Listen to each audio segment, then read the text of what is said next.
Good morning. I'm honored to be here today at yet another iteration of Museum Matters, a series that the Getty and the USC International Museum Institute, known as the IMI, have collaborated on in the past. Together, we invite stellar museum professionals and academics who are passionately concerned with museums to lead us in advancing the inquiry about how our museums can function, not only at their best, but better than ever.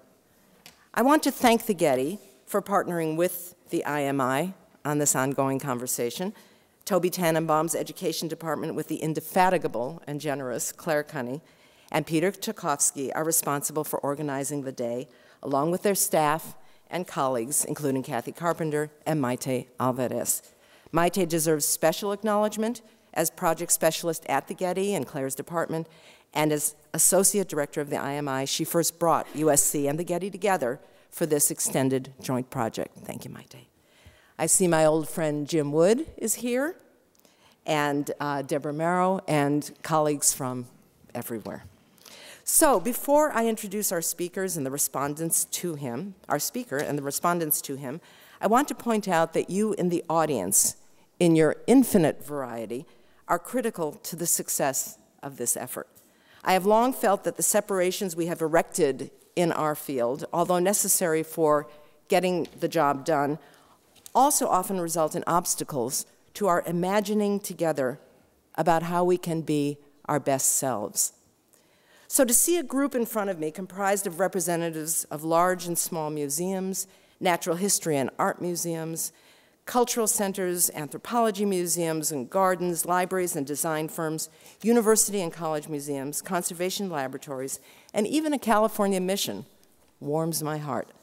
But more than that, within these different types of cultural institutions, all with their own character and relationship to museums, we are witnessing another unusual kind of variety. We have in this room curators and educators, administrators and foundation heads, communication specialists, directors, graduate students and academicians, a dean of social work, and even an art critic. Thank you, Edward. This is a kind of mix that we don't always get to enjoy in such a democratic and non-hierarchical way. I commend the Getty for encouraging a more complex conversation than the profession usually organizes. This is the right time to encourage the remix.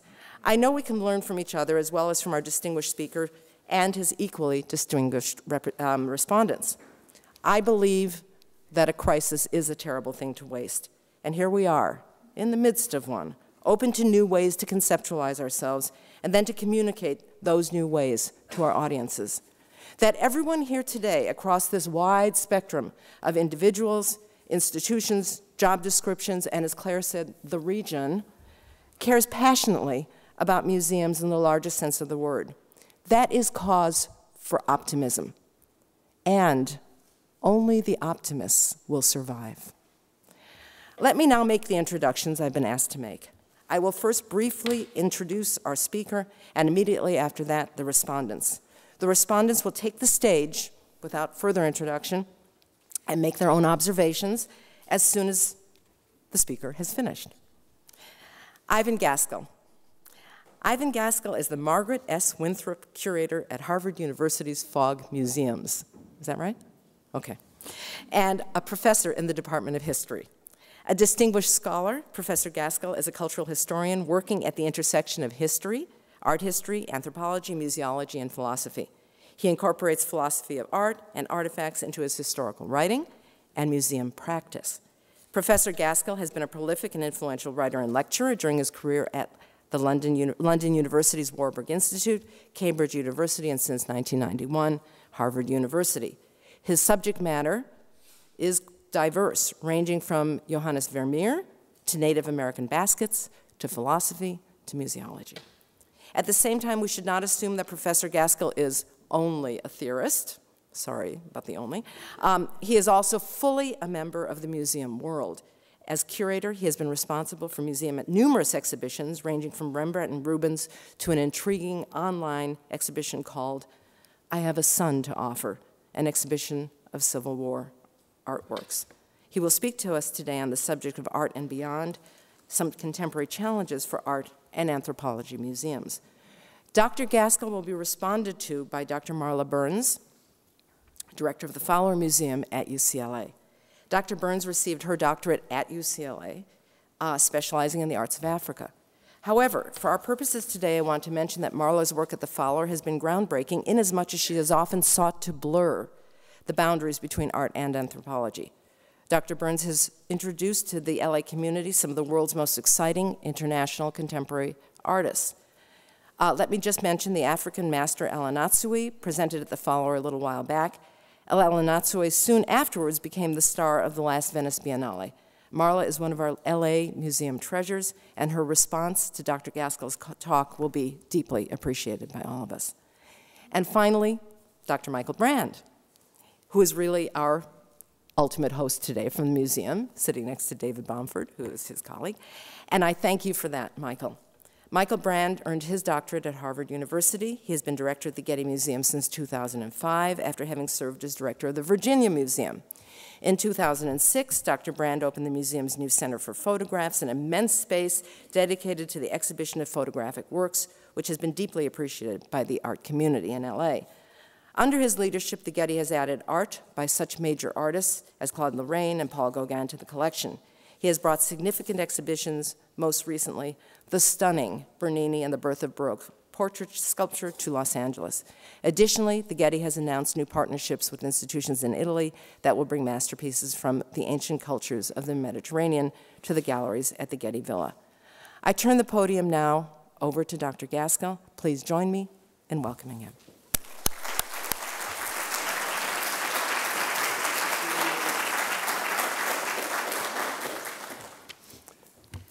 Thank you so much, Selma, for that wonderful introduction.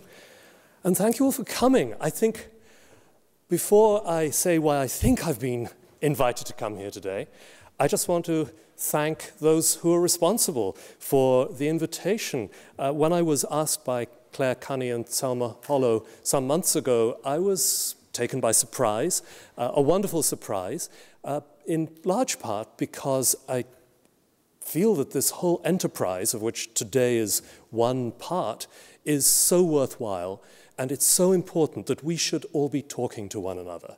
It's really, really a vital part of what makes museums sites of scholarship, and therefore able to work, to do their work, to discharge their responsibilities. So thank you, Claire and Selma. I also want to thank Michael Brand and Marla Burns, even before I hear what they have to say. Maybe if I thank them profusely, they won't be quite so hard on me. So, why me? Why here? Why now? I think my job is really just to get the conversation going by saying some provocative things. So that's what I'm going to try to do. To my mind, they're not very provocative. Maybe you will find some of them a little bit provocative. Maybe you'll find them incredibly tame. Wouldn't surprise me. That would probably be the best result. Let's see. Okay, so this is in 3 parts. So you will get an idea of the pacing. I think it's going to take about 50 minutes or so. 1. So I want to begin by quoting the first paragraphs of an article that I published last year with Jeffrey Quilter of the Peabody Museum of Archaeology and Ethnology at Harvard. It introduces a group of articles that we edited from papers delivered at a symposium that I co-organized at Harvard in 2006 called Crossing Boundaries, Art and Anthropology Museums in Search of Common Ground. And I think it succinctly introduces a set of puzzles that I hope we might discuss today. We consider the things people make, artifacts, according to various disciplinary conventions, including those of anthropology, archaeology, art history, history, philosophy, and sociology. What are the relationships among these disciplines in respect of museums, the scholarly institutions that research and present artifacts? The various types of museums, of art, of anthropology, of history, natural history, and science, have largely operated in separate spheres. Increasingly, the rationale for their institutional boundaries is coming under conceptual pressure. In particular, changing ideas about class, race, ethnicity, and culture, in part generated within museums themselves, challenge the boundary between art and anthropology museums. How might art and anthropology museums, while sustaining their disciplinary commitments, find ways of sharing not only ideas, but even their collections? So let's take a little more a closer look at some of these claims. In particular, I want to set in play the fundamental idea that museums, as presently constituted, simply no longer embody the way in which many of us conceive of the systematics of the world. That is, how the world can best be divided up and categorized, how we analyze the world. Now, there was a time when Westerners and some others distinguished between what we might call civilizations and cultures. In this schema, civilizations are largely sedentary, use plough agriculture, at least on the Eurasian landmass, though it would be hard to imagine this guy using a plough, have a conspicuous urban component, employ the technology of writing, and have histories. And as a representative of civilizations in this sense, I'm showing you Dosso Dossi's Condottieri of about 1520 in the Fogg Art Museum. Cultures, on the other hand, may be sedentary, but are likely to have a notable nomadic or seasonal movement component. If they're not entirely dependent on hunting and gathering, they use hoe cultivation. And while they may have long-term cult or population centers, they're not predominantly urban. Further, they commit their records to memory, transmitted orally, and by means of visual representation, and supposedly are without histories. And as a representative of oral culture as seen by a member of a civilization, as I've just defined it, I show you John White's watercolor in the British Museum of a native of Virginia, as it's still called, although what's called Virginia today is an attenuated area in comparison with what the British called Virginia in the 16th century. In the opinion of these Westerners, they themselves and selected societies on the Eurasian landmass are civilized and therefore relatively removed from nature. They produce art. The others, once designated as savages by Westerners, are supposedly in a state close to nature. They produce artifacts. Certain products of the civilized Europeans, their diaspora, here represented by the Stoughton cup made by the Boston goldsmith John Coney in 1701, are amenable to aesthetic attention as art, in the sense proposed by Immanuel Kant in his Critique of the Power of Judgment of 1790, the third critique. Now, in such cases, each object is ostensibly characterized by attributes unique to it. Europeans acknowledge that certain other peoples they consider to be civilized also produced art in the same sense, that is, exhibiting unique attributes. These include objects made by some carefully selected Asians, porcelain made by Chinese specialists, for instance, and even by some ancient Americans. And in that case, we should bear in mind that for ideological reasons to do with post-Emersonian particularism, some Euro-Americans co-opted the surviving products of urban American societies that flourished prior to the arrival of Europeans as an alternative antiquity. Such Euro-Americans were thereby trying to reinforce the distinction they claimed for themselves from their originating societies in Europe itself. Now, all these things, certain European diasporic objects, certain Asian objects, and certain ancient American objects, have come to be accepted by hegemonic society as art. They thereby have joined the body of European fine art defined as such in the late 18th century and taken up by those institutions founded in those years that have done so much to refine and disseminate such definitions. Those institutions? Art museums. Now, by contrast, these same arbiters of hegemonic values, some within art museums and some in other Euro institutions that propound a dominating systematics, view the products of cultures supposedly close to nature as craft objects, and as such devoid of the beauty defined by Immanuel Kant in the Third Critique as proper to the fine arts. They treat these things, therefore, as specimens, each no more than representative of its kind. And this is the basis of both the historical and anthropological uses of tangible objects. We all know the consequences as far as museums are concerned. Ostensibly unique products of favored societies, even favored sections of certain favored societies, exist as art in art museums. And here's a group of Roman Baroque terracottas in the fog. They're fabulous. The representative tangible objects of the material culture of oral societies, supposedly close to nature, exist as specimens in anthropology and natural history museums. And I show you a typical ethnographic museum vitrine, Great Lakes Indians in the Milwaukee Public Museum. Even the same kind of material, Papuan ancestor boards in this instance, is treated radically differently in the two kinds of museums.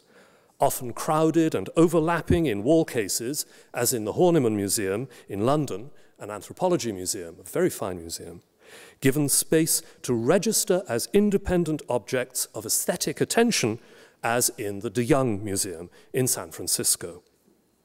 However, this schema, unique artworks in art museums, representative specimens in anthropology and natural history museums, came under pressure even as it achieved its classic realization in the art and natural history museums of Europe and North America in the late 19th and early 20th centuries. Received opinion holds that it was in these years that some Western artists challenged normative notions of what constitutes art. Now, if we accept this claim, which I think is basically reasonable, we can also acknowledge that this challenge occurred in two principal modes. One consists in artists' appropriations from within contemporary Western material culture of, in the philosopher Arthur Danto's phrase, mere real things. That is, material things that, while human-made, are not artworks. And you all know the standard example. Fountain, a pseudonymously signed urinal that Marcel Duchamp unsuccessfully attempted to exhibit in New York in 1917. And it became known through this photograph of it by Alfred Stieglitz. The second mode of challenge to prevailing norms was some Western artists' embrace of the so-called primitive by appropriating forms from colonially subjugated societies, predominantly in Oceania and sub-Saharan Africa. And, of course, many point to Paul Gauguin and Pablo Picasso as prominent among artists who took the lead in expanding the Western repertory in response to the arts of these, to Europeans, exotic places. As well as artists, some collectors and scholars also adopted indigenous art itself, exhibiting and discussing it in aesthetic terms previously reserved for the art of what they had considered to be civilized societies. Famously, throughout the 20th century, dealers and curators took masquerades from African, Melanesian, Pacific Coast Native American, and other indigenous societies and stripped them of their fiber and other supposedly extraneous components to reduce them so as to conform as far as possible to Western patterns and expectations of clean-cut carving, The Mask. A photograph made in 1926 by Man Ray, an American working in Paris, Noir et Blanche, exemplifies this kind of appropriation. Now, such appropriation was largely supersessive.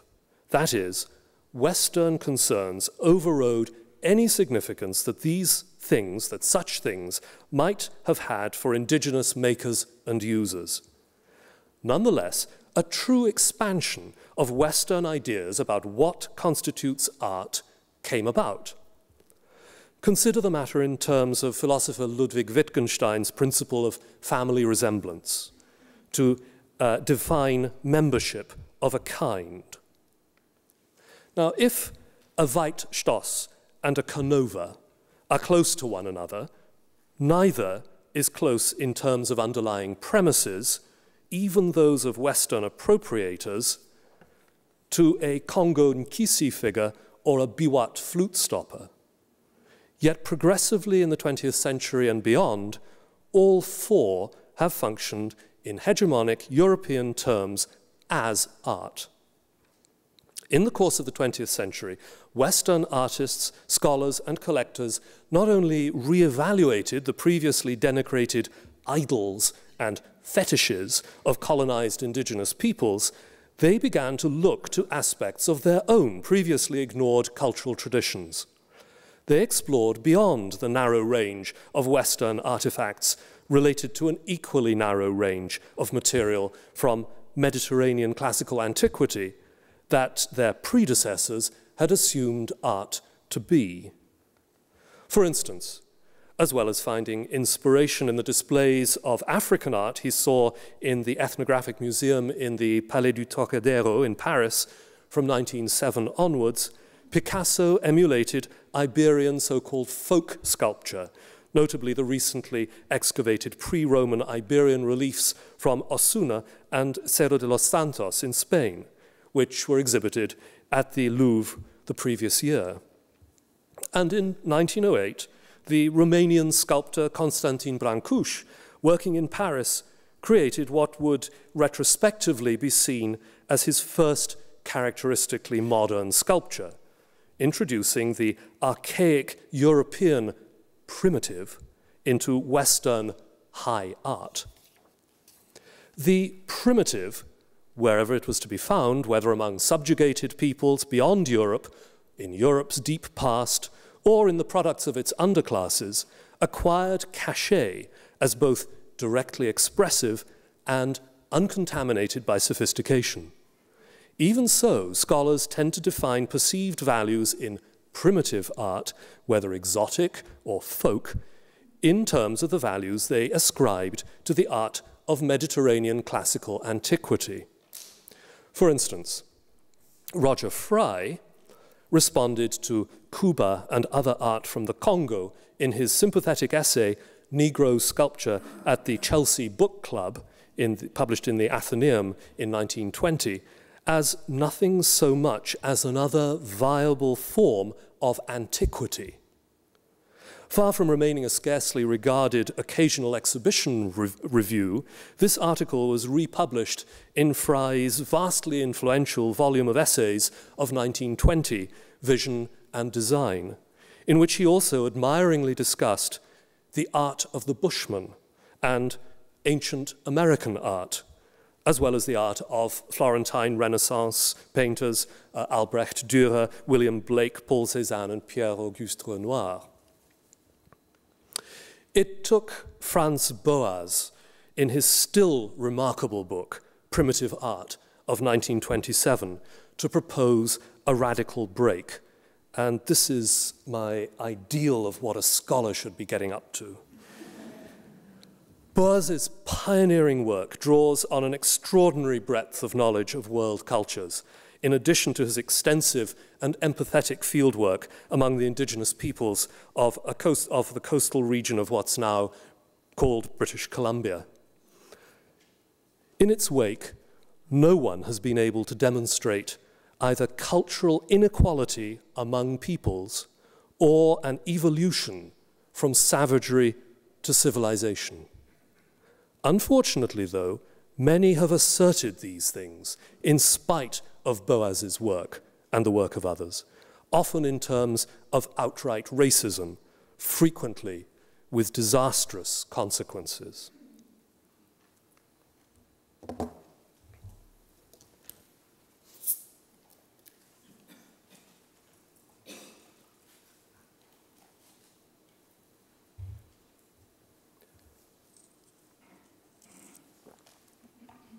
So, having outlined these circumstances in an admittedly facetiously abbreviated form, begging more questions than I've attempted to answer, I want to turn now to a specific institutional response.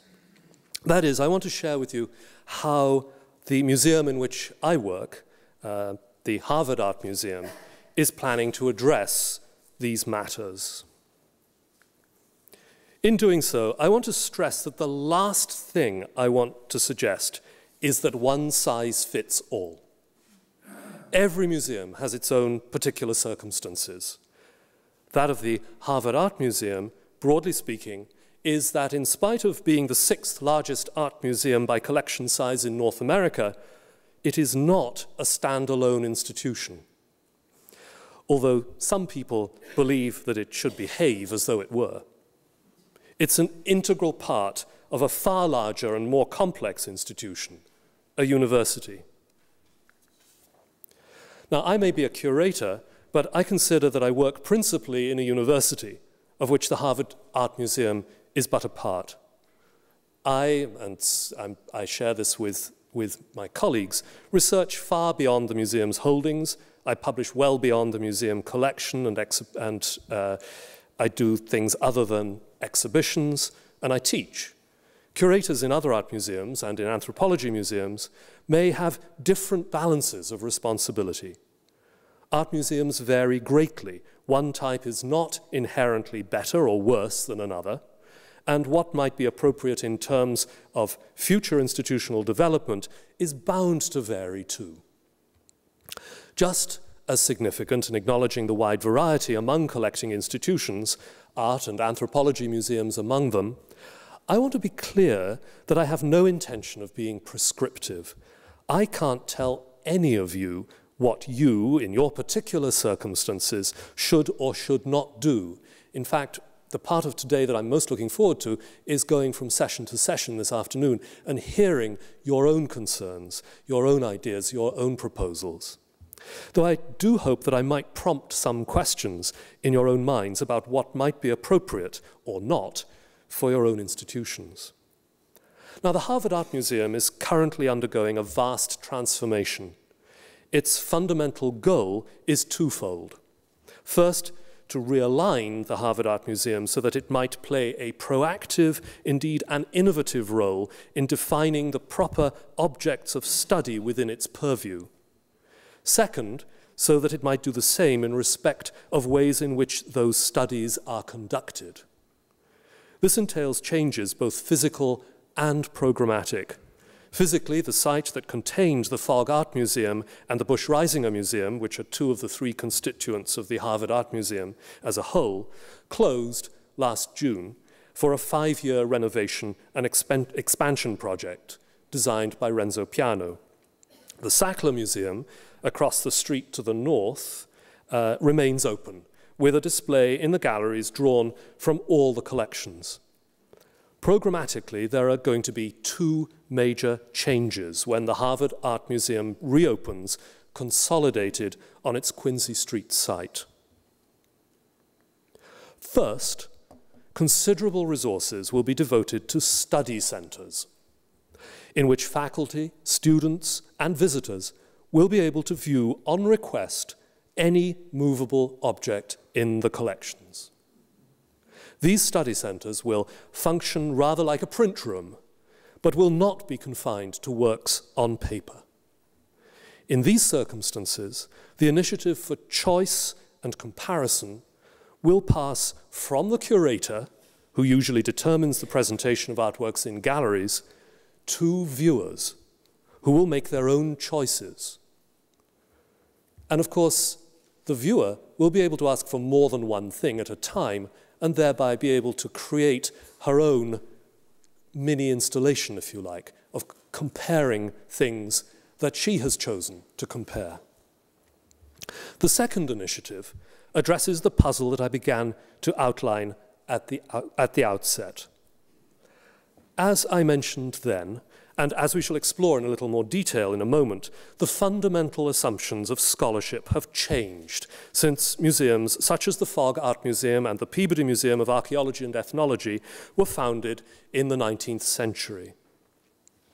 We are no longer content to divide human-made things into those produced by so-called civilized peoples and those produced by peoples ostensibly close to nature, placing a selection of the former in art museums and of the latter in anthropology museums. Yet it is not enough to acknowledge this and to seek merely to realign museums in accordance with current scholarly premises and practices. Our museums, as sites of scholarship, must take the initiative in generating theories of engagement with all this material, putting those theories to the test by using the material resources available to those museums, notably their collections. In other words, museums, including Harvard's museums, must lead, not follow. This means that museums must be sites of scholarship. Anything any museum, whether of art or of anthropology, does in the interests of any constituency, whether elders, minority communities, college professors and their students, or first graders, is dependent on the scholarship it conducts. That scholarship often benefits from collaboration with members of those constituencies, sometimes with initially unsettling results to all concerned. So before there can be anything else, museums must generate new scholarship. I mean this not in a narrow art historical or anthropological sense, but in the sense of a site where theory and practice go hand in hand to produce new conceptual work. This scholarly and pedagogical leadership, though, is not invariably a matter of acting independently. Instead, it can be achieved most efficaciously, both academically and as well as politically, through collaboration. In the case of Harvard, that means collaboration among the university's collecting entities, museums, archives, and other methodically formed collections, and between museum scholars and their peers in a wide variety of faculty departments. In the case of the Harvard Art Museum, the ambition is to include artifacts not only from those societies represented in its collections, but potentially from any society in the world at any point in human history. As part of its reinvention in the course of renovation and expansion, the Harvard Art Museum is introducing an ambitious new program with the title World Visuality. World Visuality recognizes that modes of visual and tangible creation and cognition are shared by all human beings, but are manifested in a wide variety of ways, all of which are equally significant. And I'm going to quote the document that I prepared on behalf of the committee that's steering this program and that sets out the principles of and the ambitions for it. In the World Visuality program, the Harvard Art Museum expresses its commitment to incorporate and address the art of societies that are underrepresented or unrepresented in its collections. The program cannot be geographically or chronologically comprehensive.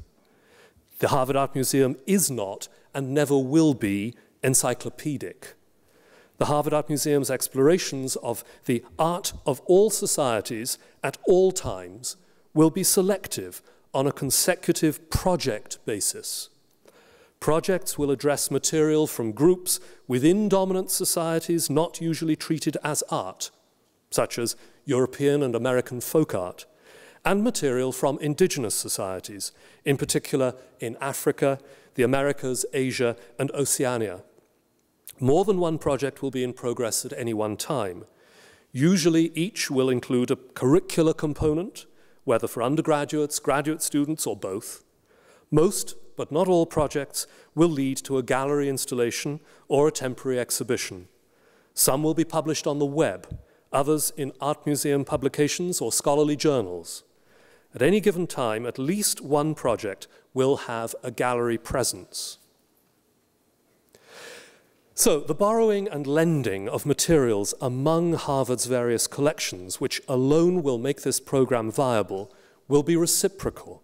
This will allow the Peabody Museum, for instance, that is Harvard's Anthropology Museum, and one of the most important and extensive collections of so-called ethnographic material in North America, to rethink its anthropological methods in respect of tangible things, as well as to extend them to engage with classes of objects not usually treated as in such institutions.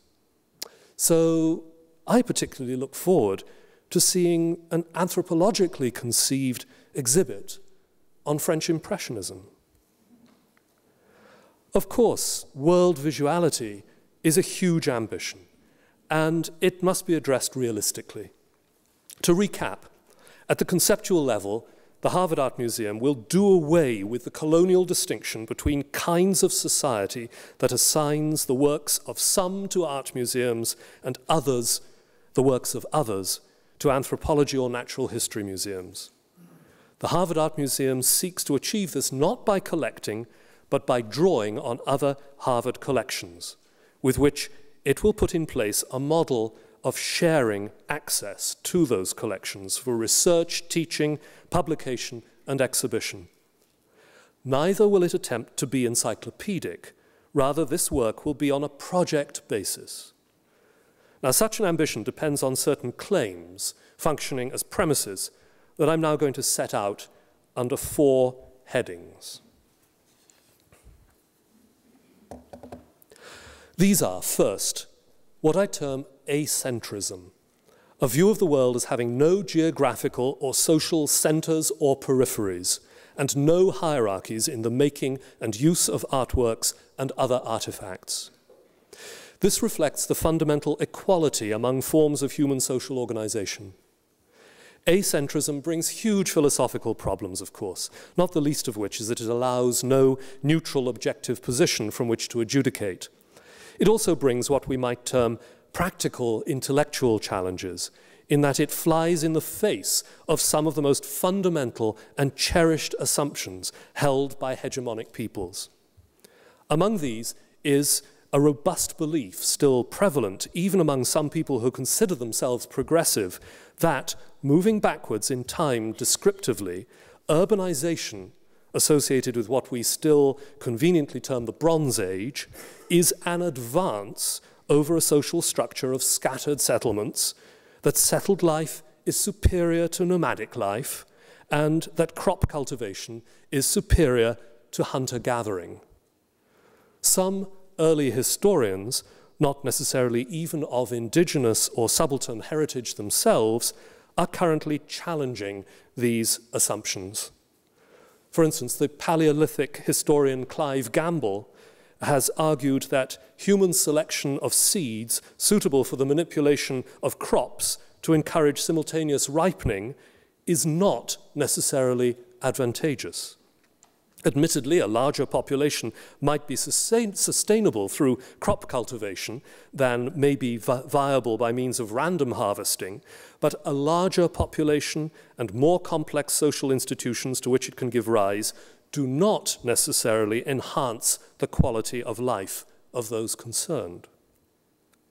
Similarly, the assumption that settled peoples lead lives superior to nomads is under increasing pressure. 2 museums have opened up this question in vivid and complex ways. The Canadian Museum of Civilization in Hull, near Ottawa, produced an exhibit on nomadism that presents it as no less sophisticated than any other pattern of human social life. The Tropenmuseum in Amsterdam has installed a yurt as used for shelter by nomadic pastoralists in Central and Northeastern Asia. Visitors can enter it and view a video examining the revival of nomadism in former Soviet Central Asian republics where it had been suppressed. The second claim underlying World Visuality Programme concerns the status of art. Anyone interested in art sooner or later asks the question, exactly what is art anyway? Even just within the Western tradition, art would seem to cover a vast variety of things. Yet what gets treated as art would seem to be a highly selective subset of the things people make. In the 20th century, things treated as art would seem to have become more diffuse than ever before, as land manipulation, installations, video performance, and the diminution of physical presence in some conceptual work all function as art in its various institutions, including in museums. And I'm showing you as random examples Marina Abramovic and Ulay's frightening 1980 performance, Rest Energy, Walter de Maria's Lightning Field, still going strong in a remote corner of New Mexico, and Richard Wilson's absolutely incredible 2008 installation in Liverpool, England, Turning the Place Over, since demolished, in which an elliptical segment of a commercial building rotated on 2 axes. I wish you could, I tried to embed a video in here, but it didn't work. This, I just have to explain this. This part of the building turns on 2 axes and then comes back to look as though it's seamless. It's unbelievable. Philosophers have grappled with and proposed many answers to the question, what is art? Indeed, human beings in the Western tradition have attempted to define art throughout its history, from Plato to Dante, though without success. I propose that instead of agonizing over an intractable ontological question, we might adopt a somewhat flexible working hypothesis. That is, we might think of art as an open kind. We add to it and subtract from it. And this is a point to which I'll return. My third claim concerns 2 aspects of the character of art as an open kind. We might think of art as perduring, subject to what I and my colleague, the philosopher A.W. Eaton, have termed exaptation, adopting a term from evolutionary biology. Western philosophers of art and art historians often assume that those things that we treat as artworks have meaning somehow inscribed in them as a consequence either of the process of creation that give rise to them or of the dominant conventions of their original social milieu. I believe that we seriously impoverish our understanding of the functioning of artworks and other artifacts if we confine our attempts to trying to define their meaning in this sense. Such things are almost infinitely adaptable. The use to which a thing is put can change. Different people, or even the same person, can put any given thing to a variety of uses. Some uses may be idiosyncratic, but many will be socially recognizable and comprehensible within any given user's milieu. We need only think of how a medieval Italian altarpiece, once an object of devotion, becomes an artwork in a museum through institutional reframing. The making and use of artifacts as artworks, while worthy of attempts at definition, have no necessary precedence in the face of subsequent uses. Use in museums is in many cases one such form of exaptation. Now, an exaptation is an adaptation in which the function currently performed by that adaptation is not the function performed while the adaptation evolved under earlier pressures of selection. It results in shifts in the function of a trait. In the natural world, for instance, a penguin's wings have undergone exaptation to allow it to swim rather than to fly.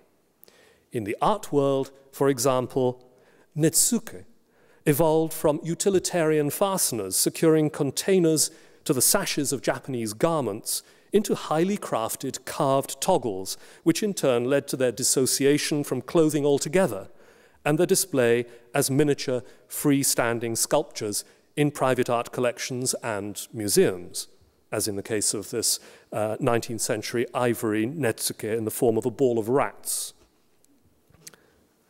Following from this third claim is a fourth. Art historians' questions about the meanings of artworks are often unrewarding.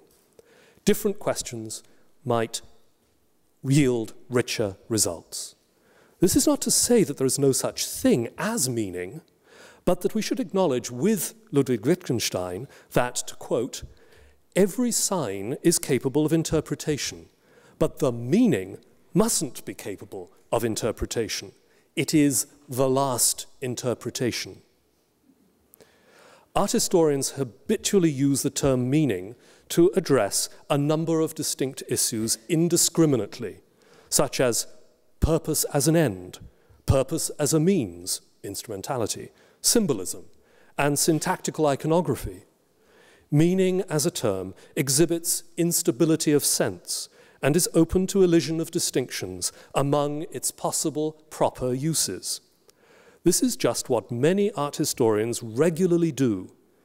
Given that philosophers have problems using the term, and Saul Kripke, for one, shows that this is so, perhaps those who discuss art would do well to use it either precisely, circumspectly, or better yet, not at all. I hold that rather than meaning, an understanding of making and use should be our goal. Meaning being the opium of the art historian.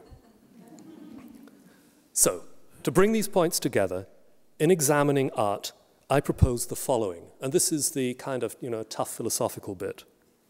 An acentric attention to a token of an open kind that perdures in changing circumstances in terms of making and use. Phew.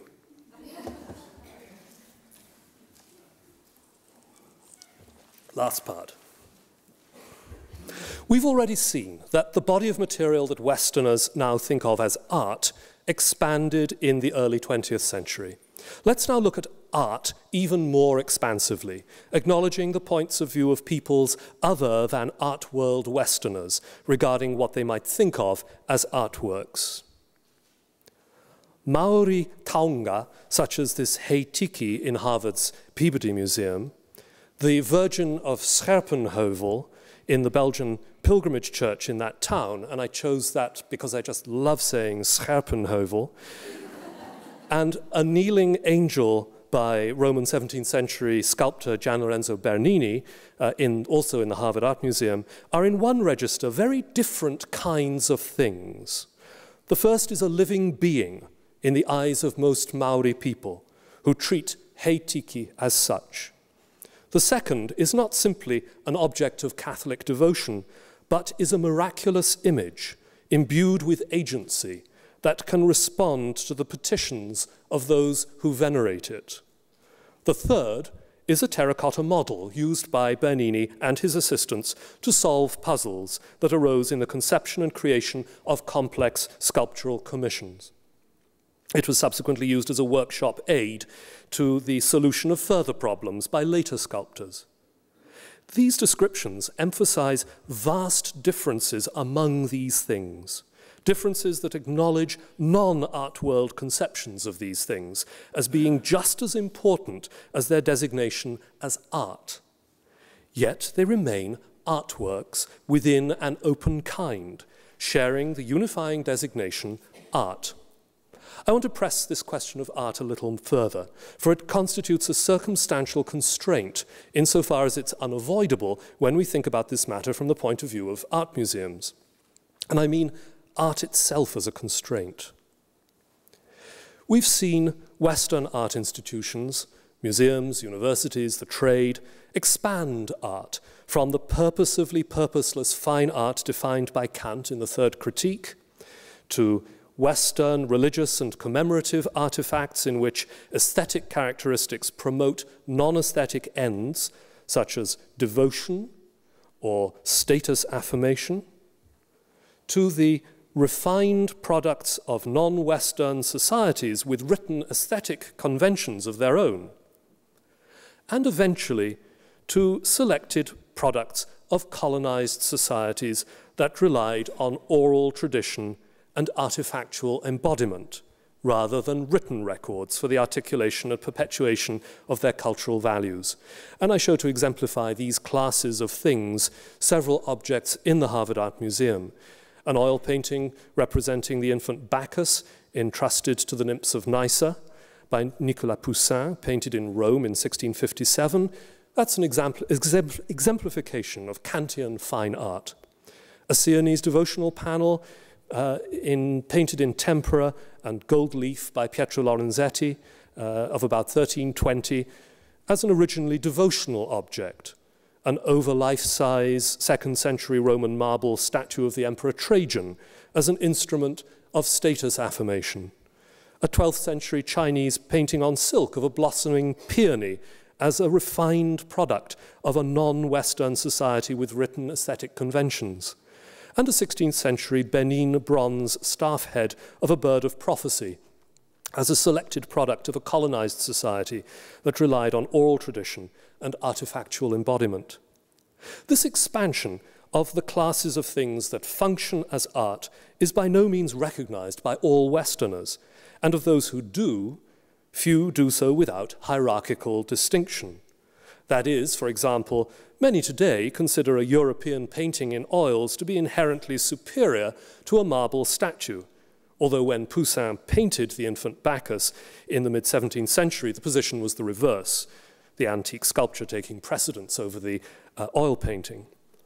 Again, many would see both as superior to the Chinese painting on silk, unless you happen to be Chinese or Japanese, in which case the judgment is likely to be the other way round.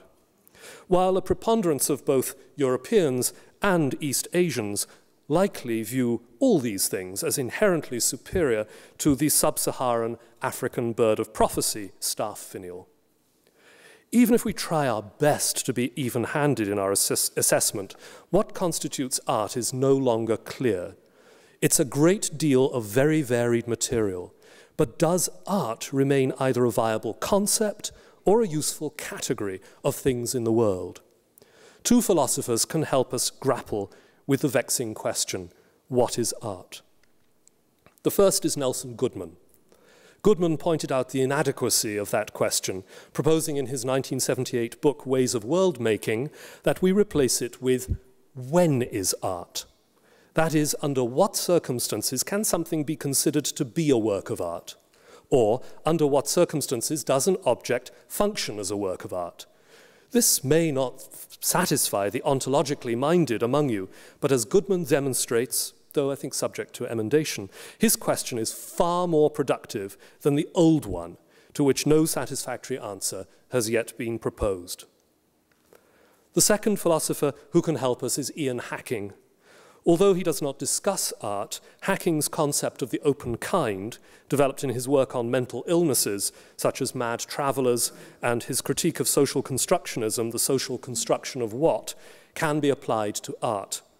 As well as being an open kind, art as a category is subject to what Hacking terms looping, self-confirming circular definition and reinforcement. Further, art is in constant flux. We add to it and subtract from it. In the end, I really wonder whether the concept art helps us very much.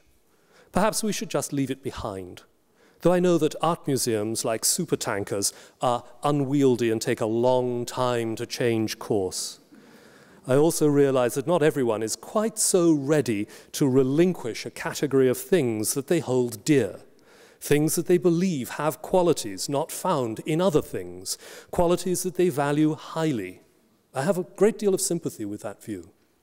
However, if we acknowledge with St. Augustine, as Arthur Danto reminds us, that anything, even the teeth of a dead dog, is amenable to aesthetic attention, surely that class of things humans make purposefully for such consideration is not necessarily more worthy of aesthetic attention than anything else.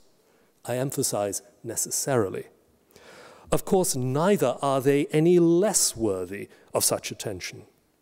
However, rather than lend a particular privilege to art with all the cultural contingencies and inequalities that come with it, I prefer to think in terms of artifacts, human-made things generally. Artifacts exhibit a wide range of qualities. As I've mentioned, one key characteristic is that they perdure. That is, they can be used by various people at various times in various ways. Giving these things aesthetic attention is just one species of use.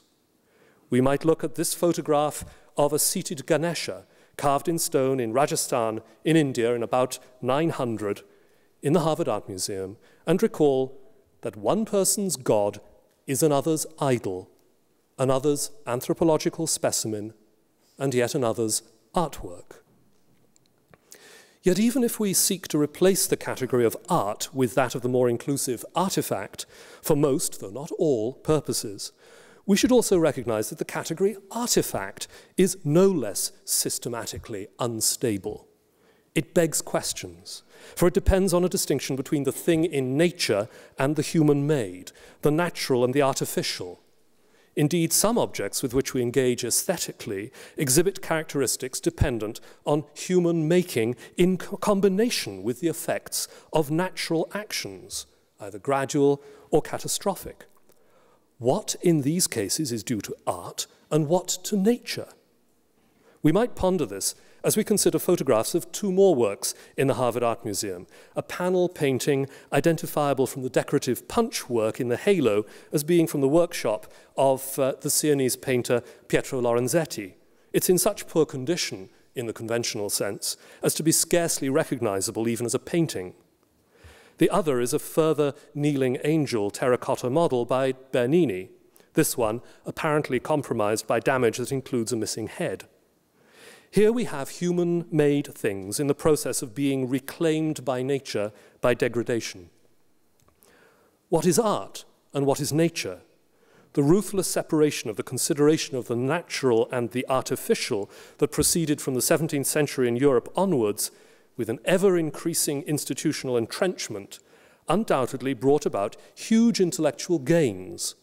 The application of systematic distinction and taxonomy to collections is well known.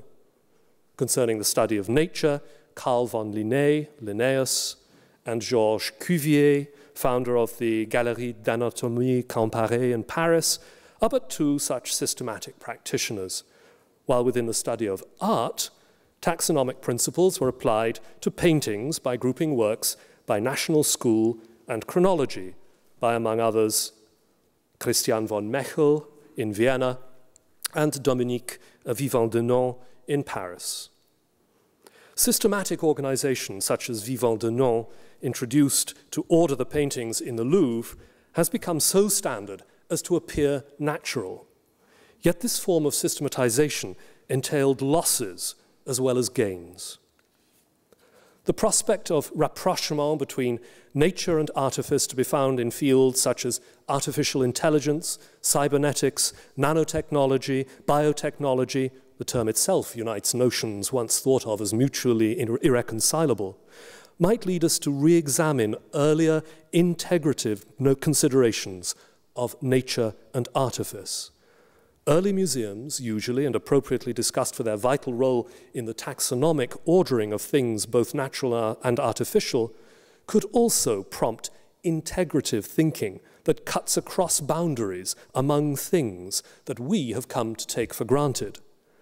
Our fundamental systematics, it seems to me, our absolutely fundamental systematics, is up for grabs, but will be found in post-art museums among a far greater variety of things than ever before. To my mind, museums should remain places to go for things one doesn't find at home, in the words of Peter Partial, curator of prints at the National Gallery of Art, who for many years was a professor at Reed College.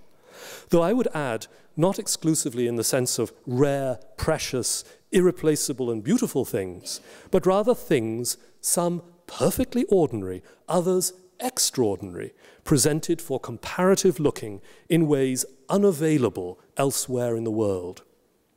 In order to do this effectively, a museum must be able to draw on a far wider range of material than what has been considered to be art until the present. It will need to draw on not only the fruits of human ingenuity in making artifacts from no matter where in the world, from the productions of the earliest hominins to the present, but even that is not sufficient. It will also need to draw, in addition, on things previously classified as properties of the natural world.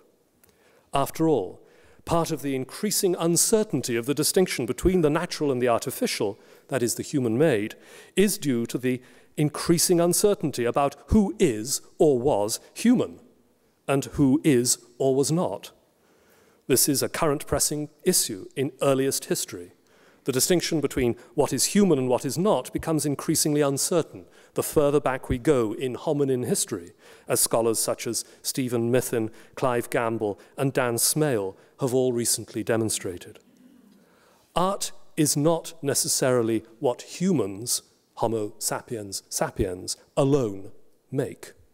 Indeed, art may well be a special case rather than a universal concept, and as such, of limited conceptual use as we engage with the sensually apprehensible world and its past. We shall need to learn to engage with a far wider range of tangible things and their intangible associations than ever before, and do so in a wider range of disciplinary and transdisciplinary modes than we have been used to. Great objects make great minds, Massachusetts quilt maker Sarah Ward Putnam inscribed on one of her finest bed covers in Harvard University's General Artemus Ward Museum. But what constitutes a great object is not necessarily what we are used to in Western terms of art. We have to be prepared to be taken by surprise. A broken Staffordshire plate, also in the General Artemus Ward Museum, and the label adhering to the shards reading, "To be soaked apart and put together by someone who has more patience than Harriet Ward," can, in some circumstances, carry more weight than a Vermeer. Such an approach to collections of tangible things and scholarship concerning them is not for every institution. As I've already stated, I do not intend to be prescriptive. However, all art and anthropology museums face challenges both practical, which is what those who run them tend to focus on, and conceptual, which is where the attention is really needed.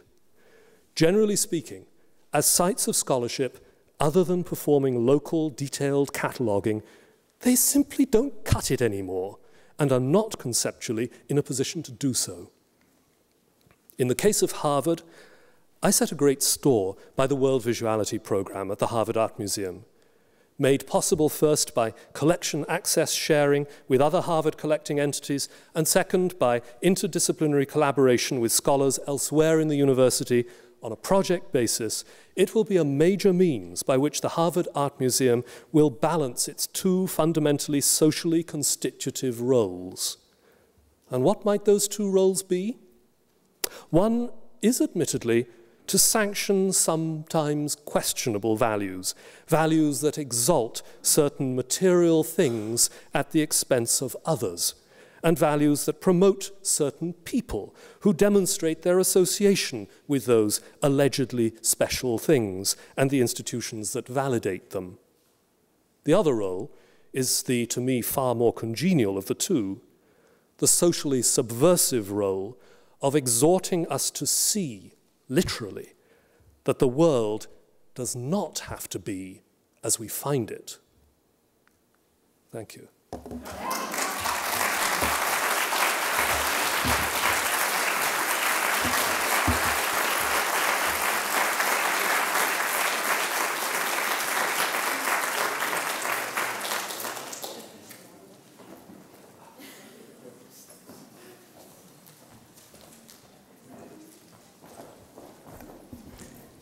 I don't think you will. Then you know Ivan and Selma, and then Michael Brand in the farthest chair. And I have to note that around noon or a little before, Michael will have to slip out due to another important commitment, at which time he'll hand his microphone over to Selma. But we're going to begin with a response from Marla.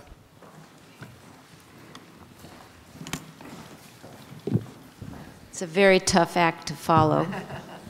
I'd like to begin, first of all, by congratulating and thanking Ivan for his thought-provoking, challenging, and even courageous paper, and really for preparing us so well for a day where we're going to be working together to push beyond boundaries and question definitions and labels that can often inhibit our thinking and confine our creativity in so many of our institutional practices and approaches.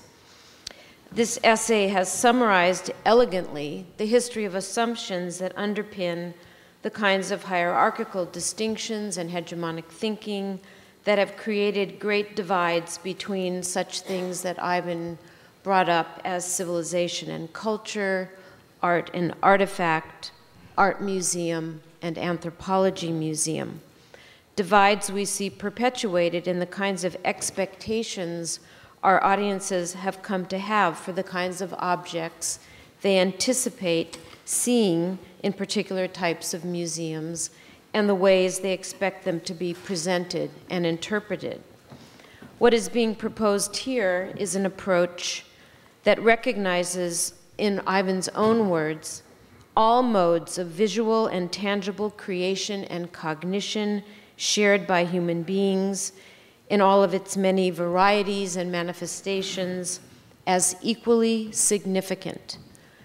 To me, this is a bold and brave assertion, one that has been carefully qualified and argued here, and one that we have been invited to consider within the context and the purview of the World Visuality Program being developed by the Harvard Art Museum. Ivan, I think, has been very emphatic in reminding us that this is a program for Harvard and may not be for everyone. However, it is validation that institutions like the FOG and perhaps others of ours can break free of long-held barriers and exclusions. After all, it is we who often establish our own restrictions, narrow our own sightlines, and it is we who have to decide when it is time to find the new tools, such as those being offered here, to enable us to take risks and to stretch and to ultimately find a way to make change and growth in our own institutions. And Ivan has very importantly encouraged us to push beyond the typical, the safe, the comfortable, and even the proven ways of working and thinking in our institutions. I think it is fair to say that it is highly advantageous to seize the occasion of a grand renovation and expansion to enact other kinds of programmatic transformations. And at Harvard, it is clear that this is both going to be a physical and conceptual opportunity for reinvention and reorientation.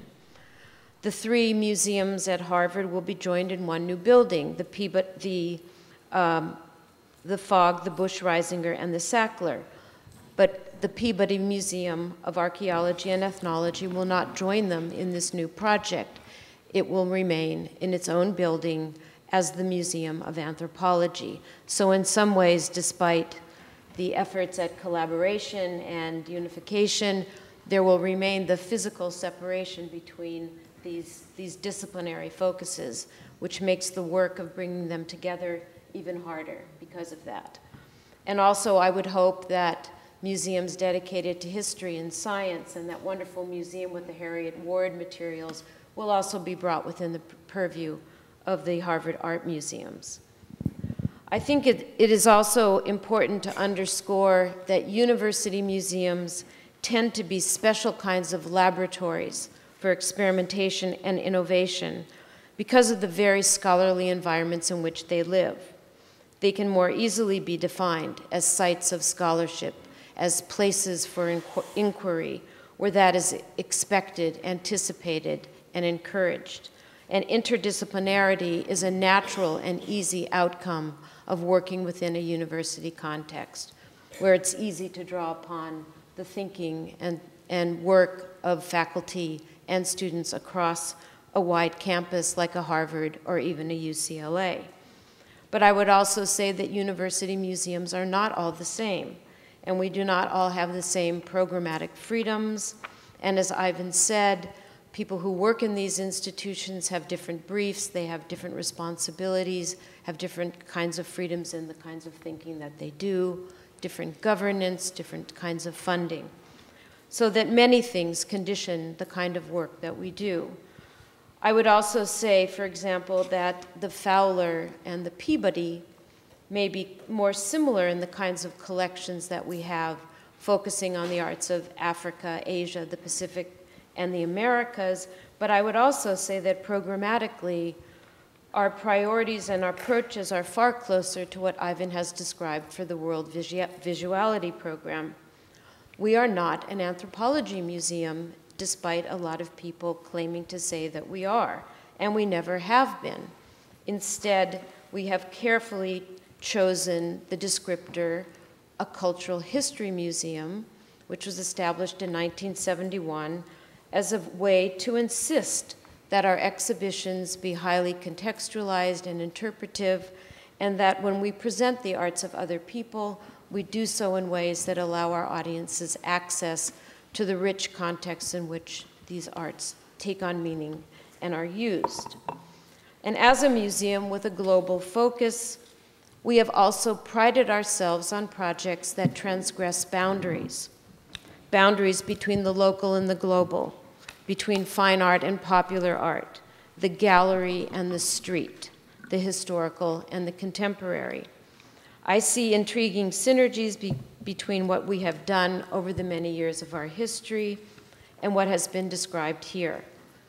We define art as of an open kind, I hope within your definition, and we have done such a wide range of projects that Doug Harvey has called the Fowler a place for the fix of the unexpected, which I would like to put on banners all over town. I think it's a great way, it's a kind of complement to surprising people with programs that we do. But I think what I'd like to kind of tease out of this very complicated paper are two things that we might consider and especially take to the afternoon programs. And that is audience expectation and institutional risk. And I think what Ivan is talking about is what will be the expectations of the new Harvard Art Museum, and what kind of risks are they taking by moving into this World Visuality Program and bringing into their spaces objects that people have not expected to find there. And we know that audiences come to our museums with a wide set of expectations, which are conditioned by their own knowledge, their own experiences, and their familiarity with our institutions.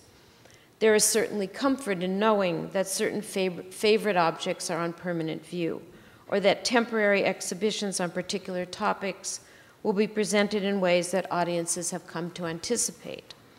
As Ivan has shown us, the same boards from New Guinea can be presented completely differently by anthropology museums or by art museums. And I would also like to say that not all anthropology museums do things as poorly as that display looked from the Milwaukee Public Museum. I wish you would have found a nicer one. But anyway, it made the point beautifully, as did the Horniman versus the De Young Museum.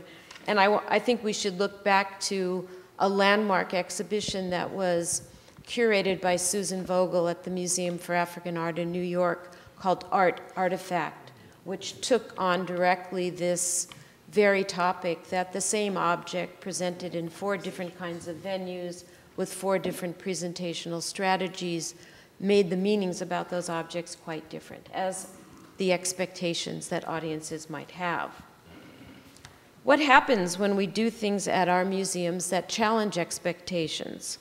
When the Fowler shows video art by international artists with connections to Africa, or the Getty shows the work of Tim Hawkinson in its lobby, or LACMA having its pre-Columbian galleries designed by Cuban-American artist Jorge Pardo. What will be the reaction when Harvard shows African and Pacific exhibitions in its galleries. The in-between zone that the Fowler often occupies as a museum has meant that we have been able to take on these often contested identities of things as art. In fact, we have tried to move beyond those definitions and instead, by virtue of the range of things we show and the surprises we hope audiences will find, to move beyond the rigidity of art or artifact and define ourselves by what we do, which is part of the reason that we've become now the Fowler Museum at UCLA instead of the Fowler Museum of Cultural History. Not always to full success, but we're working toward those new definitions. My motto is just do it.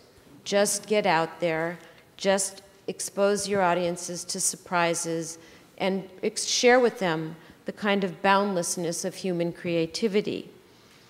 How do audiences respond when we show sculpture made from mufflers and car parts put together by people whose other careers are fixing cars? Or to the amazing tapestries referred to earlier by the artist Ellen Otsui, made totally out of discarded liquor bottle wrappers? Or couture fashion, made of dyed and tortured condoms by the Brazilian artist Adriana Bertini? What are our responsibilities as a museum to meet and mediate and expand the expectations of our audiences? What are the strategies we use to inform and engage our adult audiences, and these audiences in particular, who tend to have the most entrenched notions of what should be where they think it should be? I'll give you an interesting example of something that's just recently happened within the context of our museum. We're going to be opening an exhibition in January of the work of the artist Nick Cave, who the show is currently on view at the Yerba Buena Center for the Arts in San Francisco. And he is both a fashion designer, a dancer, and a contemporary artist, if you want to use those different definitions. And he makes the most remarkable costumes which function both as sculpture and as fashion, which are displayed on mannequins for people to marvel over. Really, they're kind of wonders in their own right. And we were interested in the work because of the issues of transformation and identity, mutation that this kind of work suggests, as well as the ways making these kinds of costumes and wearing them resonate with masquerade, carnival, the kinds of things you might otherwise expect to find at the Fowler. But we discovered a blogger who's a curator named Claudine Issei, who used to be a curator at the Hammer, complaining that Nick Cave's work was going to be shown at the Fowler and not at a contemporary art museum in Los Angeles. And I quote one sentence from this blog where she says, "My quibble is with what seems a questionable location of Cave's work in terms of material culture," which she puts in quotations, "when it is really better understood in terms of contemporary artistic practice." So this is the kind of dichotomization that we're fighting against, the kinds of expectations we hope to undo, because her response is this very ideological, elitist art world reaction that an artist's work belongs, or an artist like Nick Cave belongs in a contemporary art museum. But I would say, why not the Fowler? Why not open the artist's work to a whole range of other interpretations by putting it in a place that might be more unexpected? So how do we get our audiences to move beyond the kinds of definitions that have typecast us, whether we are the Fogg Art Museum at Harvard or the Fowler Museum at UCLA? And I think that taking institutional risks is directly linked to challenging expectations. What do we risk by taking our audiences by surprise? We know sometimes that the press can be vicious when we move into new territory. They deem us unqualified to breach, the present company excluded. We need to be willing to engage in some risk in order to push through boundaries and bring into our purview new things and new ideas that challenge our visitors' preconceptions? How can we create new and more fluid categories? How might we rethink our collections? How do we engage in these processes openly and transparently with our audiences? How do we bring our audiences into the kinds of radical reframing suggested by the World Visuality Program? How do we share the ideas that invigorate us and engage community partners in the same risk that we are willing to take? And how do we borrow from Ivan's final exhortation that the world does not have to be the way we find it, and use our museum strategies of engagement to foster and validate the kinds of excitement that we have in thinking outside of the box? And Ivan, what more can you tell us about the ways you intend to engage your adult publics beyond the university in your new program? And what are those first projects that you are planning to do to inaugurate the World Visuality Program at Harvard? So thank you for your paper.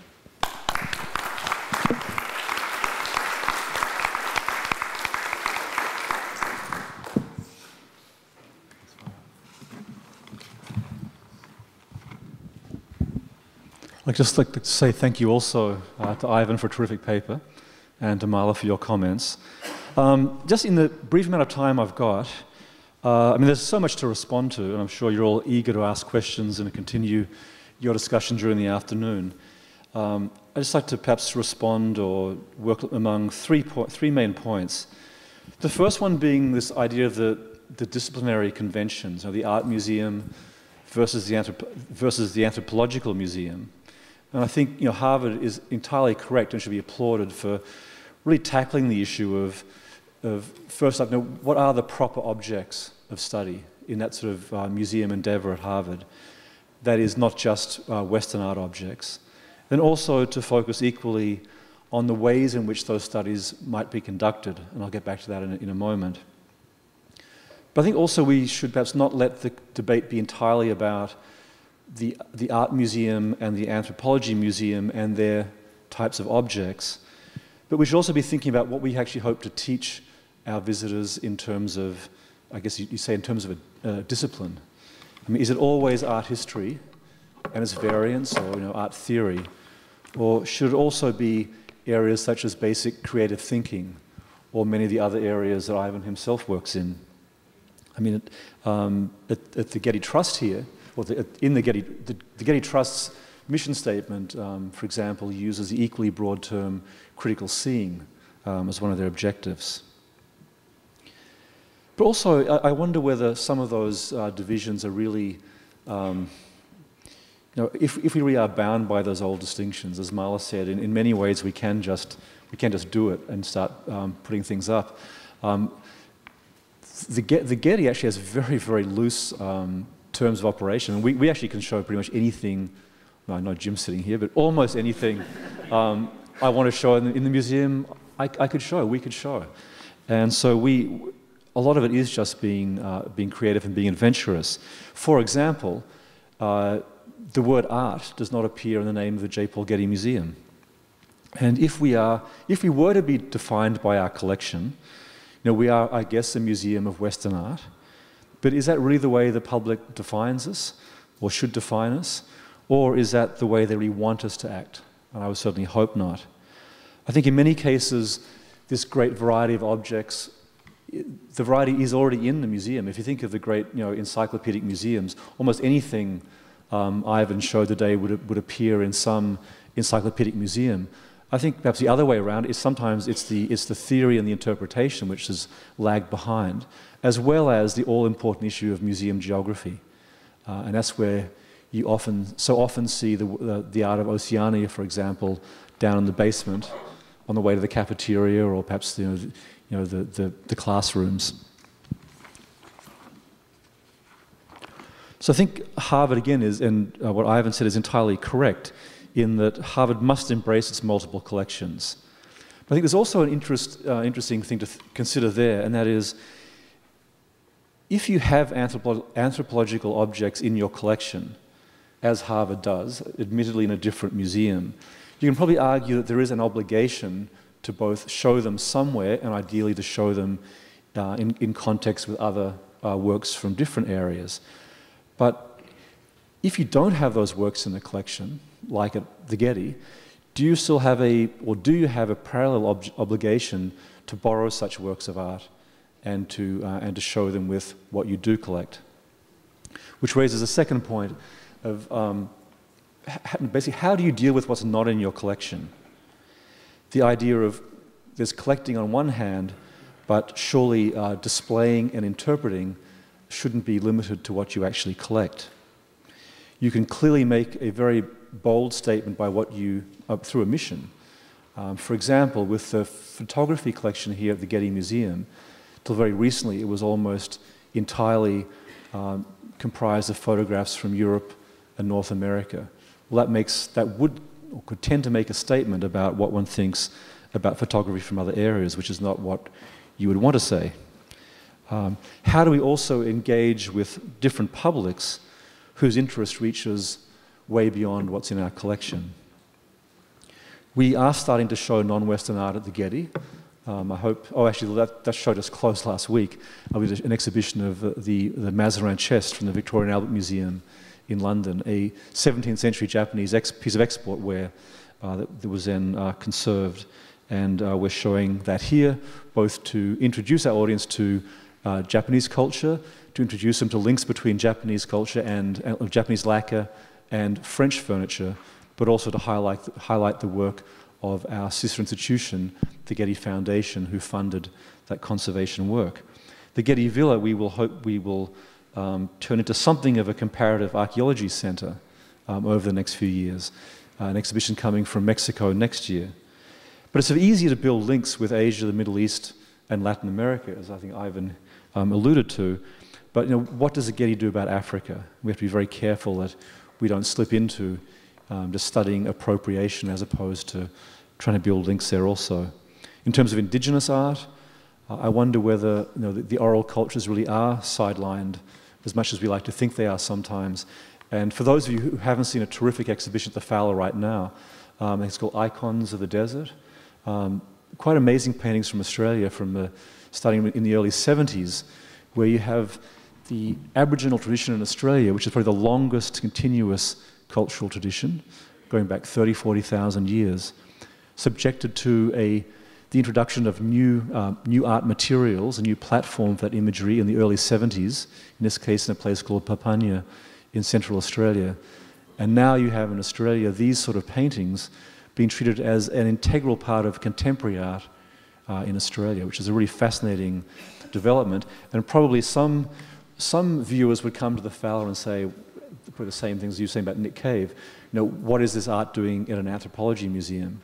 Where, say in Australia, this work is always shown in national galleries, state galleries, and contemporary galleries. But if we break down that terminology, that shouldn't really matter. And then lastly, I think Ivan is also very correct to point out that there are both practical and conceptual barriers to engaging our audiences in a broader way. University museum audiences are different from those of municipal museums or the great encyclopedic museums. The Harvard Art Museum and the Fowler Museum are university museums. They belong to their respective universities. But in what category does the Getty Museum fall into? We are not an encyclopedic museum. We never aim to be, never will be. We're not a university museum, but we do belong to an extraordinary institution with partner programs. And that certainly has to be taken into consideration when we think about how we engage with our audiences. If all work is based on research, and I really appreciate everything Ivan said about the importance of scholarship to all museums, it is important also, though, to have specialization. There's nothing wrong, I think, with having a museum which specializes in one area and only deals with one area, because that specialization, that scholarship, has to be brought to bear in these broader discussions about how art can and should interact beyond its original contexts. You have to understand each culture intimately before you can start comparing and mixing. I liked the quote you gave from Ian Hacking about art being in constant flux. We add to it and we subtract from it. I think that's one of the reasons why it's so important to always engage with contemporary culture, why it's important for the Getty, even if we don't collect contemporary art in a normal way, we must engage with it, or perhaps we should at least have a very strong contemporary point of view, even if we don't have a contemporary collection. But there, I think it's a participation of artists, which is most essential, much more than just having the presence of contemporary works of art or artifacts in the building. I also really liked your quote from Wittgenstein about meaning being the last interpretation. It's really important that we keep that sense of openness when we interact with different audiences, because really involved visitors should be encouraged to make up their own mind. They should know that there is no one fixed interpretation, and that it's very important to keep challenging both the objects and challenging the interpretation of those objects. And as I said at the beginning, I think it's really terrific that Harvard has really is looking at the way in which those objects are brought to the public's attention, moving away from a strict gallery access system to these terrific study centers that they're setting up. And while Ivan correctly said these study centers are not just for students or the specialists, they are for the public. But it'll be really fascinating to see just who will walk in off the street or log in online and really request a Poussin to be brought out of storage, if you have a few in storage, and put it together with something entirely different. If they do, that would be a huge success. And I think we'll start to impact on the way people then look at galleries, and will probably help people critique the way art museums and curators display art.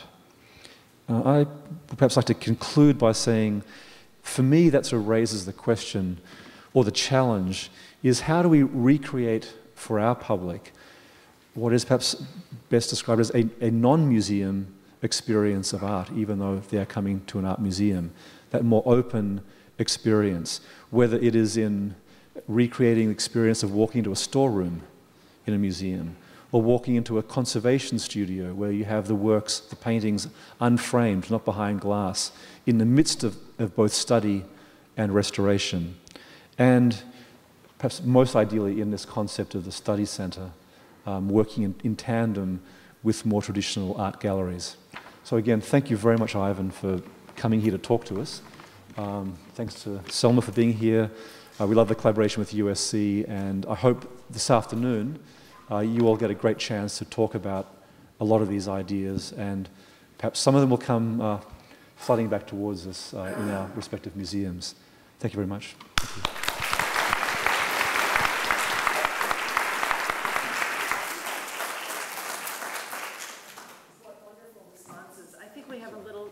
Is it on?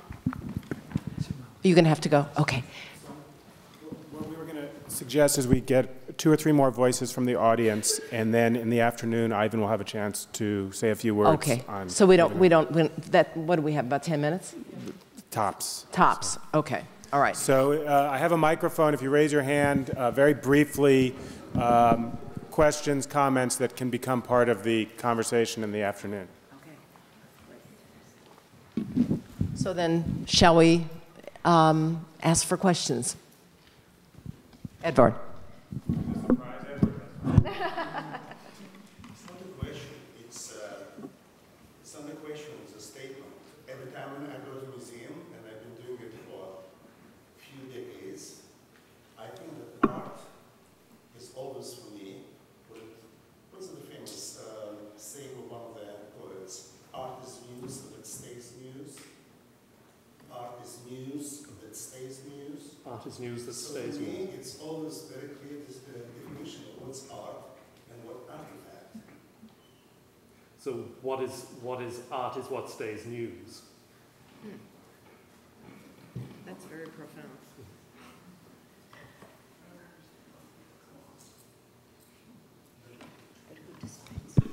But who decides?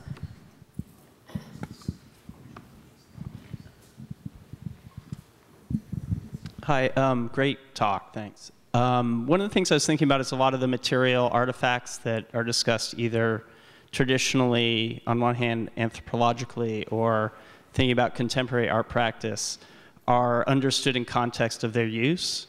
So rather than objects which are independent and have meaning in themselves, their meaning is defined by the way that they're used. So, for example, with contemporary art practice, as relational or as social or as performative, how, as an institution which is based on artifacts, do you articulate the meaning of the artifacts in terms of the use that they would normally be used in culturally? This is working, yes. That's a really important question because it queries the distinction between the material and the immaterial.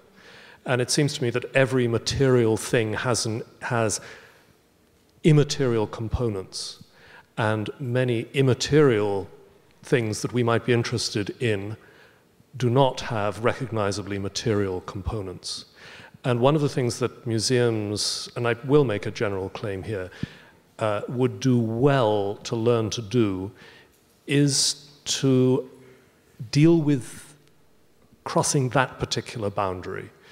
How do we incorporate into the purview of these institutions things that do not have, that you can't put on a wall or in a vitrine? I'm thinking of things as straightforward, in inverted commas, as song, as dance, as various kinds of ritual. How do we dissolve the walls and the perspex of the vitrines and overcome the notion that the things to which we should attend are things we can touch? That's something that's I think some theorists are developing some very interesting ideas and practices, but that is one of the major challenges. I quite agree. One last comment, question before. No, but quite needed. Can everyone hear me? It's one of the great curses of my voice. It's a response to your fine lecture and then to the respondents. If a museum is no longer to be known for the sort of category which it assigns itself or which others assign it, and if a museum is no longer to be known, it's no longer to gain its reputation based on its collection, as Michael Brand said, how then is a museum to be known? What is its reputation? How does our marketing director or our CEO bring people to the museum, gather funds for the museum? If we create this sort of postmodern absence of category, what do museums do 50 years from now? That's a wonderful practical question. I think one of the things that many museums have not been very good at presenting themselves as generating, and in some instances have not been very good at generating, is ideas. Museums can present themselves as institutions that generate ideas. And that seems to me to be something that other kinds of institutions have been very successful at, if you like, marketing themselves as doing. And of course, the kind of ideas that museums can generate will vary from museum to museum and should vary. The last thing we want, at least the last thing I want, is homogenization of museums. But something that they can all share is this capacity to produce ideas and to invite ranges of people to engage with those ideas. Thank you, Ivan. Thank you, Marla and Michael. Clara's going to come up and close the event for the morning and give us our instructions. But I'd like to sort of propose an answer as we go on to our duties this afternoon. And I'd like to recall Lawrence Fearling Getty and that wonderful, wonderful thing that he talked about the great dream that we could have would be a rebirth of wonder. that was in the Coney Island of the mind, a rebirth of wonder. So maybe the Wunderkammers, maybe the cabinets of curiosity, but if we can bring our society that is so absolutely overstimulated and so unable to make distinctions about anything anymore because everything's coming on us so fast, if our museums could be sites of a rebirth of wonder, that wouldn't be so bad.